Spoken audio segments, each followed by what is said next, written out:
and today's tip's going to be about ballasting your Bancroft warships, or really any boat that might need ballast.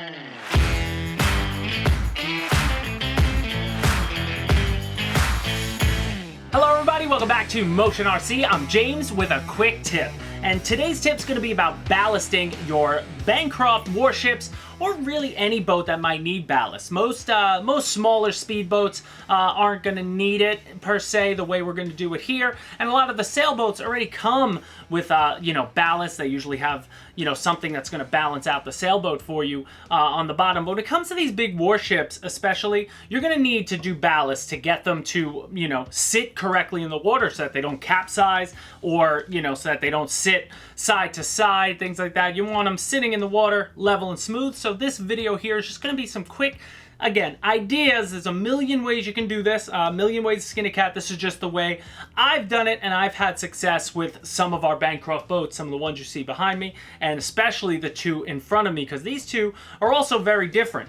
Like the Titanic sits a lot higher, so there's a lot of potential. If you were to put this boat just out of the box in the water with the top on, if you breathe on it, it'll completely capsize over. It needs weight.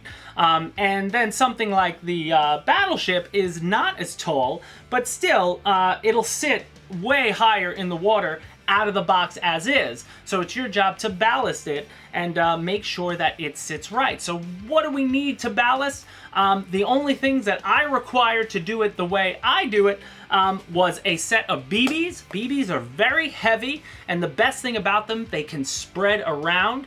And you need some plastic bags. So I like to use the big freezer Ziploc bags just so I get more size and I can spread them along the base. Now there's a million ways to do this as well. Some guys choose the option of the BBs along with glue. They will actually just pour the BBs, so they'll get rid of the bag. They'll pour the BBs into the fuselage and get it, once they have it where they want it, they'll glue them down, whether you use epoxy or CA, however you want to do it, because they have no intention of ever removing it. For my purposes, I might, I don't keep these models around for too long. I might want to sell somebody else. I'll let somebody else do that. I just needed it for enough to have it drive well, to show you that it works, and to show you how I do it. Okay, so first things first, probably the safest place to do this is going to be in your own bathtub at home. You're going to have enough space with most of these boats that it's going to fit in the bathtub, and you're not worried about outside forces like weather, things like that. I wouldn't suggest doing it at a lake or something like that, but wherever you are, body of water, pool, whatever, is fine. But for our case, we filled up the bathtub high enough so the boat can fit in there nicely. And now, first things first, I take the top off. So we're going to show you the Titanic here. I have the top off. I just want to sit the boat in as is. So when I sit it in there, you can see just off the bat. Now, the way these boats come ready to run, they're going to mount the ESC to one side of the wall and the receiver. The motors, for the most part, are already centered nicely where they are. So, but just the weight of the ESC along the wall and the receiver, you can see that it has a tilt to the left. So the first thing I do is take the battery. Where am I going to place the battery? A, in a good spot where I can plug it in with ease. But B, is to get that side to side, balance against the ESC and the receiver. So that was the first thing I did, place the battery in. Once I see it side to side leveled, then you're looking at the water line. And you can see with the Titanic's a tall ship. So we still have a lot of weight that's going to be needed to go in here, a lot of BBs. And you can see that it is heavier in the back than the front, again, because of the motors in the back. So the first thing I wanted to do was add some BBs to the front. Try to get it to be level that way. So I have a bag of BBs that I filled up. And again, I put the bag in to the front. And then you watch the boat get out of there, and depending on how it's laying, you can press the BBs down and spread them out and move them to the area that you need to get it to balance. So once I have a good front and back balance, if you will, then I'm checking the side to side. Now you got to be careful. The top of this Model 2, you want to put the top back on, but be ready. Maybe you have a friend help you in case the thing, you don't want it to capsize. But when you put the top on, that's a lot of top heavy weight too. Even though it's light, the whole top, it still is. Every bit of weight matters on boats, even at this size. So putting the top on, I realized, oh, I could still capsize very easily. So I put a bag now in the middle, and I spread that back and forth, and I'm watching the water line.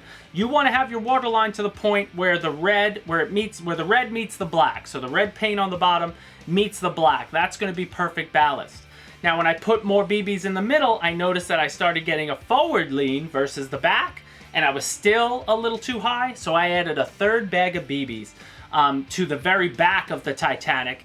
And then when I put the top on, you could see that it doesn't want to capsize anymore. You can start pushing on the boat, lightly to, rock it back and forth to, pretend as if it was hitting waves. And once I saw that no matter what was happening, this is where the boat, this is where my weight is perfect, then you could just add some tape. That's what I do. Just tape down the bags, because again, I didn't want a permanent ballast in there. That's just for me. Or at this point, you could glue it all down. It'd probably be easier if you just poured BBs and let them spread back and forth to get to the position that they want to be, where the boat wants it to be, and then glue it down. I totally see how that can work. For my purposes, again, I wanted accessibility to take that out. So I went with the bag option, but either option is good for you. But then a boat like the Missouri and a lot of our battleships, since they're not as tall, they didn't need as much. But when we put this boat in without the top on, you can immediately see that, again, it was tilted to the side that the ESC and the receiver were on. So I placed the battery in first to eliminate the side to side.